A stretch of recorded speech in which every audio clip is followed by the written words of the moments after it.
Hello intelligents, welcome to Akshay Chopra maths. बेटा आज की हम वीडियो में 10th class arithmetic progression exemplar में से डिस्कस करने वाले हैं chapter number 5। We are going to discuss exercise 5.4 now. Okay, इससे पहले हम चैप्टर 1 2 3 4 डिस्कस कर चुके हैं, प्लस इसकी एक्सरसाइज 5.3 तक भी कंप्लीट कर चुके हैं। तो उन सब का लिंक प्लस एनसीईआरटी सॉल्यूशन का लिंक प्लस व्हाट्सएप ग्रुप का लिंक, बेटा ये सब कुछ आपको डिस्क्रिप्शन में मिल जाएगा। ओके, तो डिस्क्रिप्शन में विजिट करना और सारी चीज़ें ज़रूर चेक करना और व्हाट्सएप ग्रुप में ज़रूर ऐड होना ताकि आप अपने डाउट्स वगैरह क्लियर कर सको। तो चलिए स्टार्ट करते हैं क्वेश्चन नंबर फर्स्ट के साथ, एक्सरसाइज 5.4।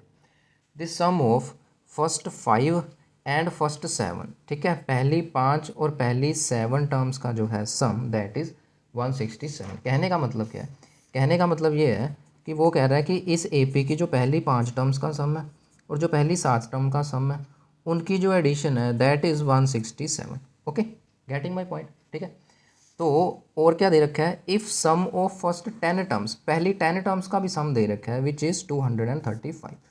तो पहली कितनी थी? 10 टर्म्स का भी सम दे रखा है which is 235। Find the sum of first 20 terms, यानी कि S20 we have to find out. Okay, अब देखना S20 फाइंड आउट करने के लिए हमें ए और डी की वैल्यू चाहिए ना। तो ए और डी में एक इक्वेशन यहाँ से बन जाएगी, ए और डी में एक इक्वेशन यहाँ से बन जाएगी। उन दोनों को सॉल्व करेंगे, ए एंड डी की वैल्यू आ जाएगी और जिससे S20 निकल आएगा बड़ी आसानी से। ठीक है बेटा, आपको बार बार बोल रहा हूँ कि ये जो चैप्टर नंबर 3rd 4th और 5th वाला चैप्टर है ना, इसमें कुछ नहीं करना। जो भी आपकी वर्ड प्रॉब्लम होगी ना, उसमें जो कुछ भी इंग्लिश में लिखा है बस उसको मैथमेटिकल लैंग्वेज में उतार दो, उसकी इंग्लिश को समझो और उसको मैथमेटिकल लैंग्वेज में उतार दो, क्वेश्चन तो आपका सॉल्व हो गया। उसने बोला था पहली 5 और पहली 7 टर्म का सम 167 है, हमने लिख दिया। S10 दे रखा है 235, हमने लिख दिया, बस सॉल्व कर लो। अब देखो S5 का मतलब क्या हो जाएगा?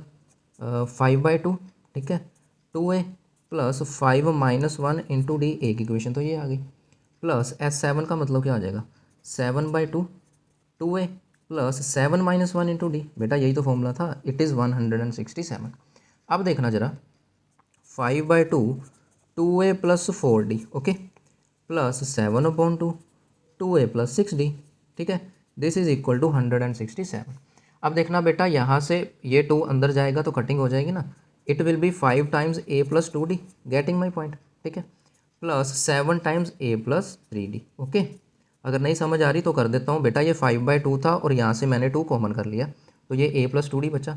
ये 7/2 था और यहाँ से मैंने 2 कॉमन कर लिया, जो कि ये 2 कैंसिल आउट हो जाएगा। ठीक है, तो ये बच गया बेटा 5a plus 10d plus 7a plus 7 3 ज़ा 21d equals to 167। Okay, now 5 plus 7 is 12a plus 10 and 21 is 31d equals to 167। एक इक्वेशन तो बेटा ये बन गई। ओके, सेकेंड वन कहाँ से आएगी? S10 equals to 235, S10 equals to 235, तो it will be 10/2, 2a plus 10 - 1 into D ना।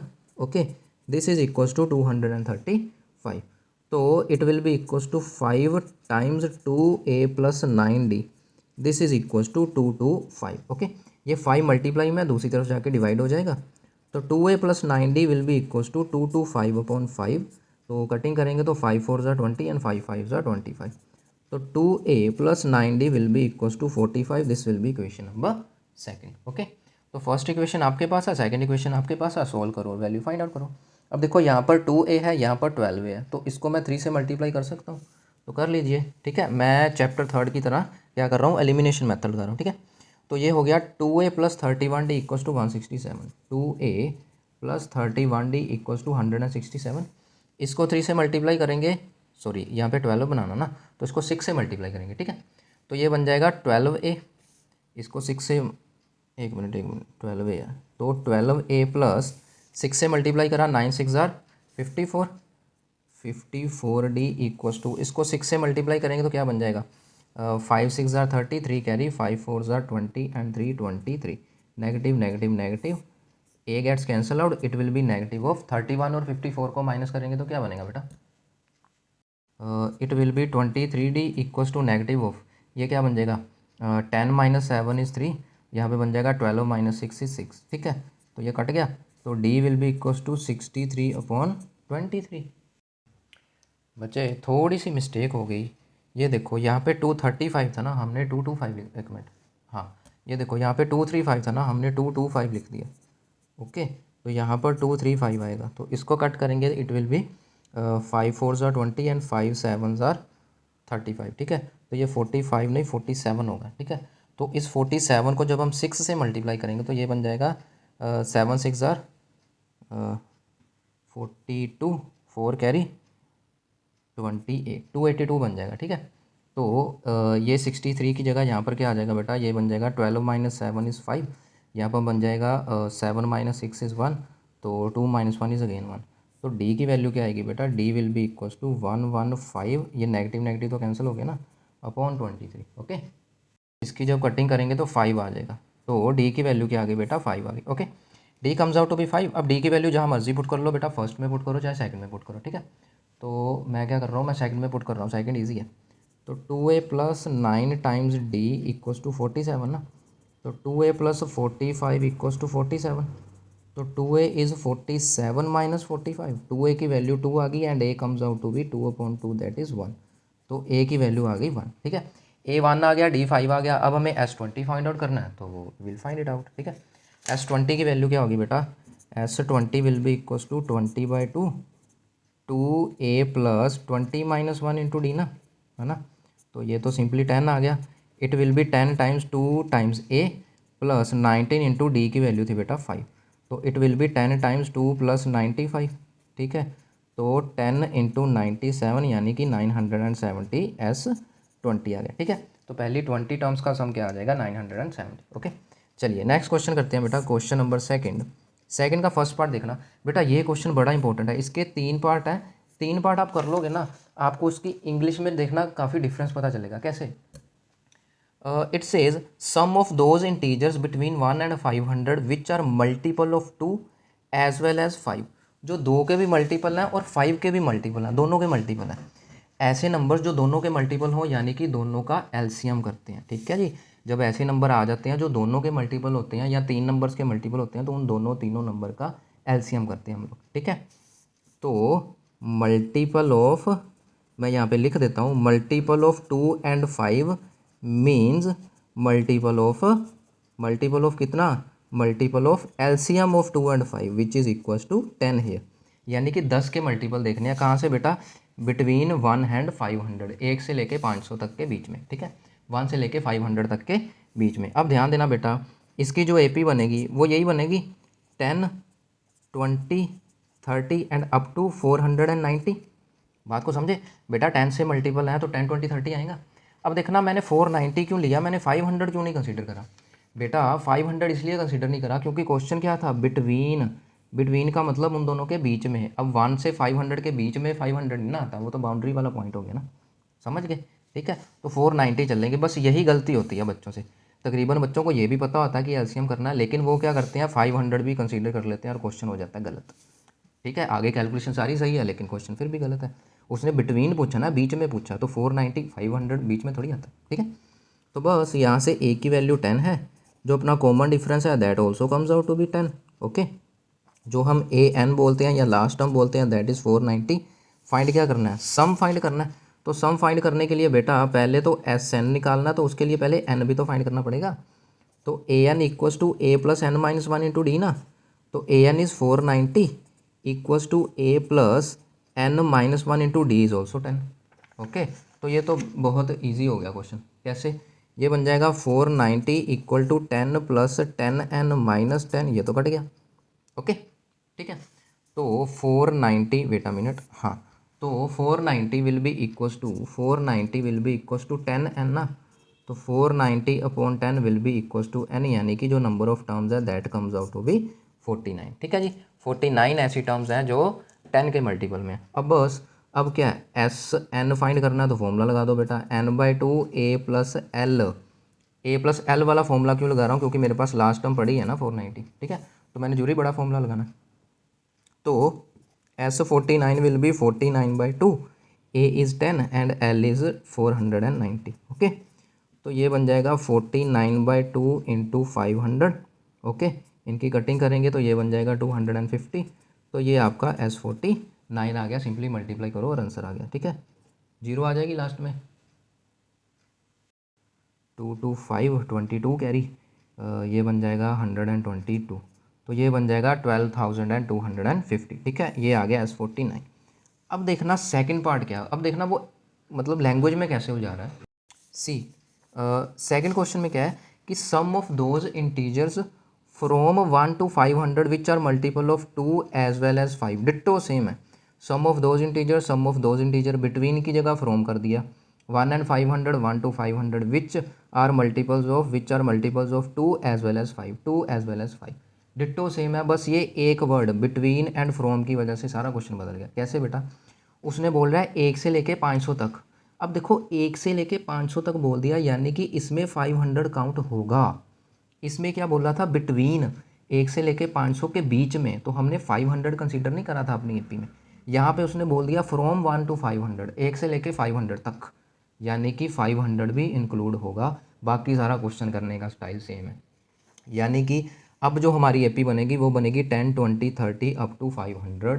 बाकी मेथड सारा सेम है, मेथड सारा सेम है, ठीक है। देखा उसकी एक छोटी सी इंग्लिश की वजह से कैसे चेंज हो गया सारा, समझ गए। तो यहाँ पे जो एपी बनेगी that will be 10, 20 and up to 500। अब मैं ये क्वेश्चन जल्दी जल्दी कर दूंगा। ए की वैल्यू 10 है बेटा, डी की वैल्यू 20 माइनस 10 अगेन 10 है, ओके। जो लास्ट टर्म है जिसको ए एन भी बोलते हैं दैट इज़ 500, ठीक है। और हमने एस एन फाइंड आउट करना है। अब देखो बेटा यहाँ पर एन की वैल्यू क्या आई थी, यहाँ पर एन की वैल्यू 49 आई थी। अब यहाँ पे एक टर्म और ऐड हो गई, तो यहाँ पे एन की वैल्यू 50 आने वाली है मतलब, ठीक है। तो करके देख लो, 50 आएगी एन की वैल्यू, ठीक है। अब इसको डायरेक्ट ना कर देना, पेपर में तो एक ही पार्ट आएगा, तो पूरा सोल्व करना, ठीक है। तो पहले ए एन निकाल लो, A plus N minus 1 into D ना। तो A N is 500 equal to A plus N minus 1 into D again 10। Solve करने का मेथड वही है, 10 प्लस 10n माइनस 10 ना, ये कट गया, तो 500 इक्वल टू 10n आ गया। समझ गए इस बात को। जब 500 इक्वल टू 10n आ गया, मैं यहाँ पे दोबारा लिख देता हूँ, 500 इक्वल टू 10n आ गया, तो n की वैल्यू देखो ऑटोमेटिकली 50 आ गई कि नहीं, 0 0 कैंसिल, n की वैल्यू आ गई 50। समझ गए, ठीक है। अब n की वैल्यू 50, यानी कि अब इसमें 500 और ऐड होगा, तो ये इसका आंसर आने वाला है 12,750, ठीक है, क्योंकि 500 और ऐड हो जाएगा ना, 750 आ जाएगा आंसर, देख लेना। तो एस एन का फॉर्मूला लगा दो, n/2 a प्लस एल, ठीक है, मैं बड़े वाला फॉर्मूला लगाने लगा था। एस 50 क्या हो गया बेटा, 50/2, ए की वैल्यू 10 है, एन की वैल्यू 500 है, ठीक है। तो ये बन गया 50/2, आप चाहो तो इसको 25 लिख सकते हो कटिंग करके, ठीक है, इंटू 510, ठीक है। तो 0, 25 1 ज़ार 25, 2 कैरी 25 5 ज़ार 125 और 2 127, ये देख लो, ठीक है। पीछे आंसर क्या था, 12,250, यहाँ पे 12,750। क्यों, क्योंकि एक 500 ऐड हो गया, तो 500 इसमें प्लस करेंगे तो 12,750 बनेगा। समझ गए ना। देखो कैसे छोटे से पॉइंट से बच्चों को कन्फ्यूजन कर देता है। अब देखो third question, sum of those integers from 1 to 500 which are multiple of 2 और 5। अब यहाँ पे सिर्फ और लिख दिया, अच्छा फ्रॉम भी लिख दिया, यानी कि 500 इंक्लूड करेंगे। समझ गए। इसकी हिंदी बनाओ, ये क्या कह रहा है क्वेश्चन कि those integers from 1 to 500 which are multiple of 2 और 5, मतलब या तो 2 का मल्टीपल है या 5 का मल्टीपल है, दोनों में से एक का मल्टीपल है, 10 वाला नहीं चलेगा, ठीक है। 2 और 5 का मतलब हो गया चॉइस है, या तो 2 का मल्टीपल है या 5 का मल्टीपल है, ठीक है। अब देखो बेटा मैं एक एग्जांपल लेके आपको बताता हूँ, यहीं पे बता देता हूँ। जो 2 और 5 का मल्टीपल है, 2 के मल्टीपल क्या हो गए बेटा, 2 4 6 8 10 12, 2 का टेबल ही रीड करना है, 16 18 20 22 24 ऐसे होंगे, ठीक है। 5 के मल्टीपल क्या हो गए, 5 10 15 20 25 30 ऐसे बनेगा। अब देखो बेटा जब 2 का मल्टीपल है या 5 का मल्टीपल है, मतलब मैं इन दोनों को ऐड करूँगा, ठीक है ना बेटा। उसने बोला 2 और 5 दोनों चलेंगे, बट 2 के मल्टीपल भी आए और 5 के भी आए, लेकिन दोनों के ना आए। मेरी बात को समझ गए, 2 वाले भी आए 5 वाले भी आए, लेकिन 2 और 5 दोनों वाले ना आए, ठीक है। अब देखो जब मैं 2 वाले मल्टीपल ऐड करूँगा, इसमें 10 आ गया, इसमें भी 10 आ गया, 10 तो 2 बार ऐड हो गया, इसमें 20 आ गया, इसमें भी 20 आ गया, ये तो 2 बार ऐड हो गया। अब ध्यान देना, इसी तरह से आगे जाके 30 आ जाएगा, ये 24 आ गया ना, 26 आएगा, 28 आएगा, 30 आएगा, तो 30 इसमें भी आएगा और 30 इसमें भी आएगा, वो भी ऐड हो गया। अब ध्यान देना ये 10 20 30 ये 10 वाले मल्टीपल्स ही तो हैं, ये 10 वाले मल्टीपल्स ही तो हैं।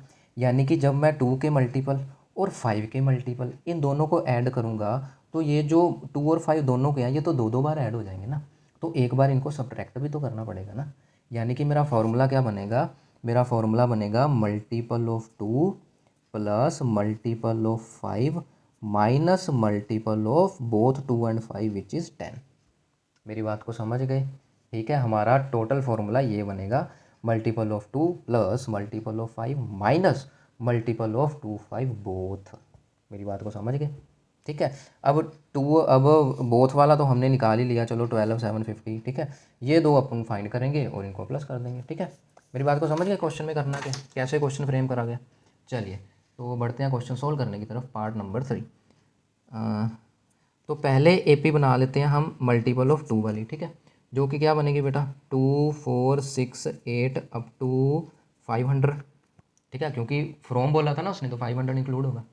तो यहाँ पर बेटा ए की वैल्यू 2 आ गई, डी की वैल्यू 4 - 2 वो भी 2 आ गई, और जो लास्ट टर्म थी जिसको ए एन बोलते हैं वो 500 आ गया। ठीक है, और एस एन हमने फाइंड आउट करना है। ठीक है जी, तो फिर वही बात है, पहले तो एन फाइंड करना पड़ेगा, है ना। तो A N equals to 500 equal to A plus N minus 1 into D ना। तो ये बन जाएगा 500 equal to 2 plus 2n - 2, cut गया। तो 500 इक्वल्स टू 2n आ गया। तो 500 को 2 से कर दिया डिवाइड, वो n आ जाएगा which will be equals to 250 ना। तो ऐसी कितनी टर्म्स हैं जो 2 से डिविजिबल हैं, 1 से 500 के बीच में, वो 250 है। ठीक है, अब हमें इनका सम फाइंड आउट करना है। तो एस एन का फॉर्मूला n/2, मैं यहाँ पे वही फॉर्मूला लगा रहा हूँ, a प्लस एल। ठीक है, एन की वैल्यू बेटा 250 है, तो 250/2, ए था 2 प्लस एल था 500। ओके, तो ये बन जाएगा 250/2 मल्टीप्लाई 502, इसकी कर दो कटिंग, ये बन जाएगा 2 2 ज़ार 4, 2 5 ज़ार 10, 2 1 ज़ार 2। ठीक है, अब बस इन दोनों को कर दो मल्टीप्लाई, ये आपका आंसर आ गया। ये जीरो एंड में बचेगी। 25 1 ज़ार 25, 2 कैरी आ जाए, 25 5 ज़ार 125, और 2 कितना हो गया 127, 127। हाँ, तो 12 कैरी आ जाएगा। 25 2 ज़ार 50, 50 और 62 बन गया। तो S250 कितना बन गया, 62,750। ठीक है, अच्छा अब हमें क्या फाइंड करना है, दूसरी एपी। ठीक है, एपी नंबर 2। एपी नंबर 2 मैं दूसरे स्केच से कर लूँ, ठीक है, ताकि क्लियर हो जाए। एपी नंबर 2, अब क्या थे 2 एपी, 5 के मल्टीपल, 5 10 15, ये कहाँ पे ख़त्म होगा 500 पे, क्योंकि 5 का भी मल्टीपल है 500 ना। तो यहाँ पर ए की वैल्यू 5 आ गई, डी की वैल्यू 10 - 5 अगेन 5 आ गई, जो एल है जिसको ए एन बोलते हैं वो 500 है, एंड एस एन अपने को फाइंड आउट करना है। ठीक है जी, तो सबसे पहले तो ए एन का फॉर्मूला लगा के एन की वैल्यू फाइंड आउट करनी पड़ेगी, जो कि हम करते हैं। A N is 500 equal to A plus N minus 1 into d. ठीक है, तो 500 इक्वल टू 5 प्लस, ये बन गया 5n - 5, जो कि कट जाएगा। तो 500 इक्वल टू 5n ना, तो 500 को 5 से डिवाइड करा, n आ गया, तो ये बन जाएगा 100, यानी कितनी टर्म्स है बेटा, 100 टर्म्स है। ठीक है, ये वाली 100 टर्म्स है। तो बस फिर S100 का फॉर्मूला लगाओ, पहले तो SN आ गया, n/2 a प्लस एल। आप चाहो तो बड़े वाला फॉर्मूला भी लगा सकते हो, आंसर वही बनेगा।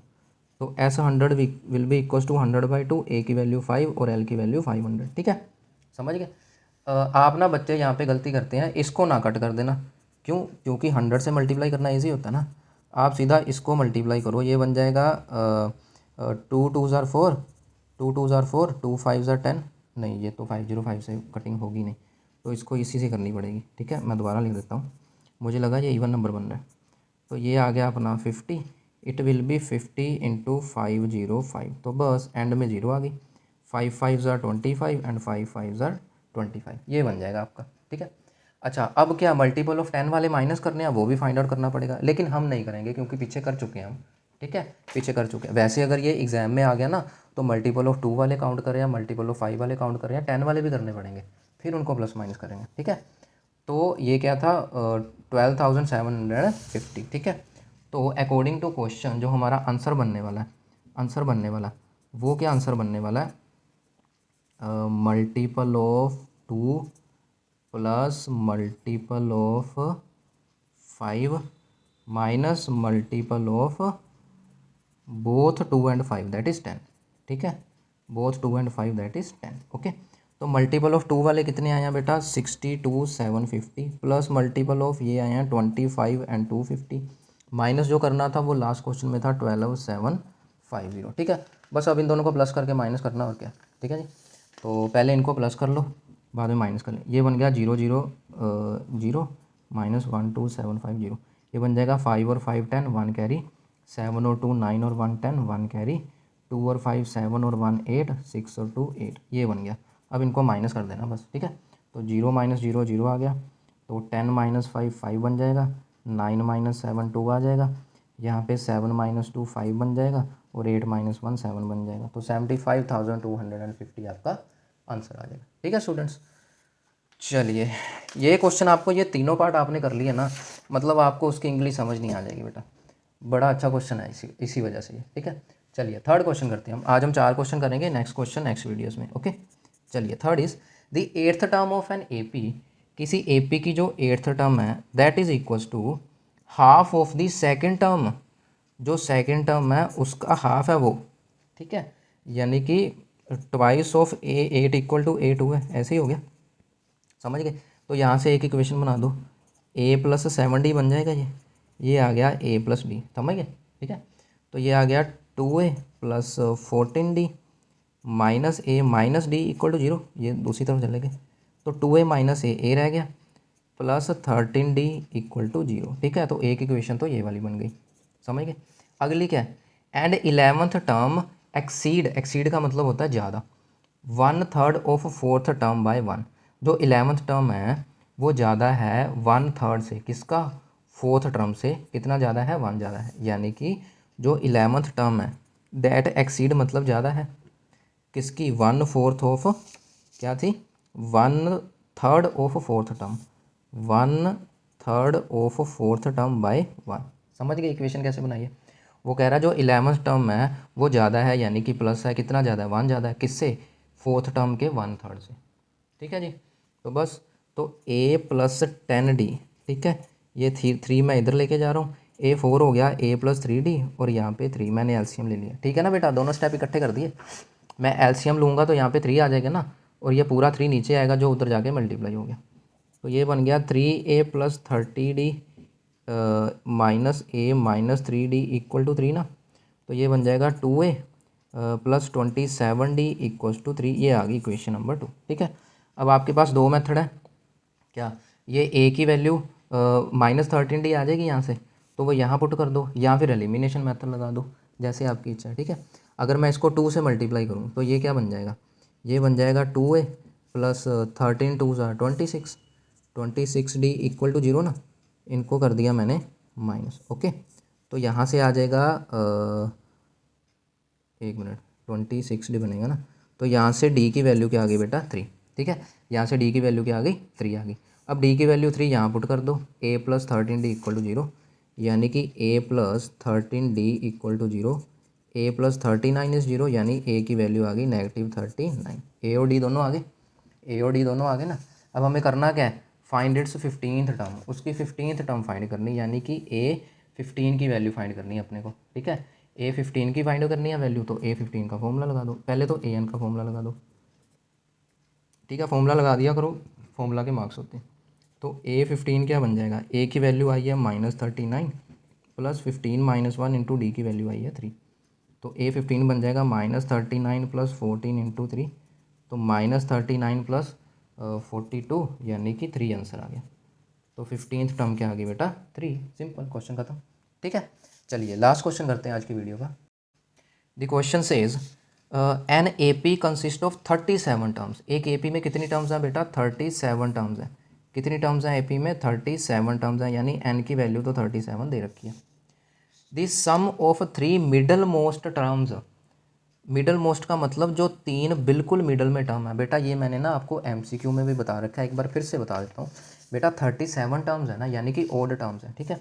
मान लो मैं यहाँ पे ओड टर्म्स ले रहा हूँ, कितनी ओड टर्म्स ले रहा हूँ, मान लो मैंने ये ए पी ले ली, 5 10 15 20, ये ए पी है ना, 5 का गैप है, 25 30 35, 1 2 3 4 5 6 7 टर्म्स हो गई, ठीक है। अब इसकी सबसे मिडल वाली टर्म क्या होगी बेटा, 20 होगी ना, ठीक है, क्योंकि इसके यहाँ पे भी 3 टर्म्स हैं और यहाँ पे भी 3 टर्म्स हैं। लेकिन उसने क्या बोला, क्वेश्चन में क्या बोला उसने, क्वेश्चन में बोला है 3 मिडल मोस्ट टर्म्स, मिडल वाली 3 टर्म्स उठानी है, मिडल वाली 3 टर्म्स उठानी है। 3 टर्म्स का मतलब क्या हो गया कि ये एक ये वाली और एक ये वाली, एक आगे वाली एक पीछे वाली, ये 3 मिडल मोस्ट टर्म्स होगी ना, यहाँ पे भी 2 ही हैं, यहाँ पे भी 2 ही हैं, इक्वल नंबर है। तीन मिडल मोस्ट टर्म का मतलब हो गया कि जो मिडल वाली टर्म है उससे एक पिछली टर्म भी उठाएंगे और उससे एक अगली टर्म भी उठाएंगे, ये होगी तीन मिडल मोस्ट टर्म। समझ गए? तो वो क्या बोल रहा है, the sum of three middle most terms is 2 to 5। इन तीनों टर्म्स को प्लस करके 2 to 5 आ रहा है। तो सबसे पहले तो मिडल मोस्ट टर्म निकालेंगे। देखो N37 है ना, तो मिडल टर्म निकालने का फॉर्मूला मैंने पहले भी बताया हुआ है MCQ में, MCQ वाली वीडियो भी देखना। तो बेटा मिडल टर्म क्या आएगी, जो मिडल टर्म है वो क्या आती है, जब n की वैल्यू ओड होती है तो मिडल टर्म आती है बेटा n+1/2th टर्म। ठीक है, 37+1/2th टर्म बनेगी ये मिडल टर्म। ठीक है, यानी कि क्या हो गया बेटा 36/2 आ गया। ठीक है जी, 36/2 का मतलब क्या हो गया 18। ठीक है, यानी कि 18th टर्म जो है वो मिडल टर्म होगी इसकी। बात को समझ गए? यहाँ पर ना 37 + 38 आएगा, ये 19 आएगा। ठीक है, यानी कि जो 19th टर्म है that is the middle most term. इतना तो ठीक है, समझ गए ना? ठीक है, मिडल मोस्ट टर्म क्या 19th है। अब तीन मिडल मोस्ट लेनी है, यानी 19th टर्म के एक पिछले वाली यानी कि 18th टर्म भी लेंगे और एक अगली यानी कि 20th टर्म भी लेंगे। ठीक है, तो यानी कि A18, A19 और A20 इन तीनों का जो सम है that is given to be 2 to 5। 2 to 5 है ना? हाँ 2 to 5 है। बात को समझ गए? क्वेश्चन देखो बड़ा अच्छा फ्रेम किया हुआ है। उसने बोला 37 टोटल टर्म्स हैं जो कि ओड है, और वो बोल रहा है तीन मिडल मोस्ट टर्म का सम क्या है 2 to 5 है। हमने क्या करा, हमने मिडल वाली टर्म निकाल ली जो कि 19 है। अब उससे एक पिछली टर्म उठाएंगे, उससे एक अगली टर्म उठाएंगे, इन तीनों को प्लस करके 2 to 5 आ रहा है। ठीक है, अब यहाँ से एक इक्वेशन बनने वाली है। ठीक है, इसी तरह से and sum of last three terms. अब लास्ट वाली तीनों टर्म्स, अब 37 टर्म है ना टोटल, यानी कि 37th टर्म, 36th टर्म और 35th टर्म, इन तीनों को प्लस करके 429 आ रहा है। बात को समझ गए? यहाँ से बन जाएगी ए एंड डी में दूसरी इक्वेशन, फिर वहाँ से ए और डी की वैल्यू आ जाएगी और AP का पता चल जाएगा। सिंपल क्वेश्चन, समझ गए इस बात को? अब यहाँ फॉर्मूला लगाओ बेटा। A18 क्या होता है A+17D, A19 होगा A+18D, A20 होगा A+19D। इन तीनों को प्लस करके 2 to 5 आ रहा है। समझ गए? 1 2 3 कितना बन गया 3 है, प्लस 17 18 और 19 को प्लस करो क्या बनेगा, इट विल बी 54 2 to 5। ये एक इक्वेशन आ गई, इसको यहाँ पे रहने दो। यहाँ पे देख लो 5 और 2 7 और 2 9, 5 + 4 9 3 है। हाँ बेटा यहाँ पे 3 कॉमन आ रहा है, 3 कॉमन कर दो। A प्लस इसको 3 से डिवाइड करेंगे, 3 1 ज़ा 3, ये बन गया 2 4 24, 3 6 ज़ा 24। इसको भी आप 2 to 5 लिख दो। फिर बेटा ये 3 उधर जाके डिवाइड हो जाएगा, तो A+16D का मतलब आ गया 3 7 ज़ा 21, 3 5 ज़ा 15। ये बन गई एक इक्वेशन, आसान हो गई ना A+16D। अब देखना दूसरी इक्वेशन कैसे बन रही है। उसने बोला था लास्ट तीन टर्म्स का सम, लास्ट तीन टर्म्स कौन सी बनेगी 37 36 35। ठीक है, यानी कि 35th 36th और 37th को प्लस करके क्या बनना था 429। ये दूसरी इक्वेशन बन गई अपनी। समझ गए? तो बस फॉर्मूला लगा दो A+34D, A+35D, A37 हो जाएगा A+36D = 429। समझ गए? तो अगेन 3A प्लस ये क्या बन गया 34 35 और 36 को प्लस करो 105 = 429। अब देखो ये भी 3 में जा रहा है, ये भी 3 में जा रहा है, 4 + 2 6 6 और 9। हाँ यहाँ पे भी बेटा 3 कॉमन कर दो। A प्लस ये क्या बन जाएगा 3 3 ज़ार 9, 3 5 ज़ार 15 = 429। तो A+35D की वैल्यू क्या आ गई बेटा, ये 3 इधर जाके डिवाइड होएगा, 3 1 ज़ार 3, 3 4 ज़ार 12, 3 3 ज़ार 9। ये सेकंड इक्वेशन आ गई। ठीक है, अब देखो आपके पास दो इक्वेशन बन गई। एक क्या थी A+16D = 75, ये रहा A+16D = 75। अब बस इन दोनों को माइनस करेंगे तो D की वैल्यू आ जाएगी। ये बन जाएगा 16 and 16 32 and 3, तो ये आ गया 19D = इनको माइनस करा 13 - 5 = 8। फिर यहाँ से क्या आ जाएगा 13 - 7, ये आ जाएगा 6। ठीक है, तो D की वैल्यू आ गई 68/19। ठीक है, मिस्टेक लग रही है कहीं। हाँ हाँ हाँ मिल गई। ये देखो बेटा, इसको जब मैं 3 से डिवाइड करूँगा यहाँ पर 18 बनेगा, यहाँ पर 18 बनेगा। ठीक है, A+18D आएगा। बात को समझ गए? तो ये बन गया A+18D। ठीक है, तो यहाँ पर बनेगा 17 बनेगा फिर। ठीक है जी, यहाँ पर बनेगा 17 और कटिंग करके आ जाएगी 4। तो D की वैल्यू तो बेटा 4 आ गई। ठीक है, D की वैल्यू 4 आ गई। आप यहाँ पर पुट कर लो A+18D = 75। तो A+18 × 4 = 75। ए प्लस 18 4 ज़ार कितना होता है 72, तो ए की वैल्यू आ गई 75 माइनस 72 यानी ए कम्स आउट टू बी 3। ठीक है, ए की वैल्यू 3 आ गई, समझे। ए और डी दोनों आ गए, अब यहाँ से ए पी आ जाएगी। ठीक है, ए पी क्या होगी बेटा, ए पी क्या होगी, ये आ गई आपकी फर्स्ट टर्म। ठीक है, फिर आ गया ए प्लस डी। ठीक है, फिर आ गया ए प्लस 2 टाइम्स डी, समझ गए ऐसे। तो ये आ गया ए प्लस डी, 2 4 ज़ार 8 और 3 11, ये बन गई अपनी A P and question is खत्म। क्वेश्चन इज़ खत्म। ठीक है स्टूडेंट्स, तो ये थे 4 क्वेश्चन एक्सरसाइज 5.4 के। ऐसे ही और भी क्वेश्चंस हैं, हम मिलेंगे नेक्स्ट वीडियो में। Till then good bye and take care.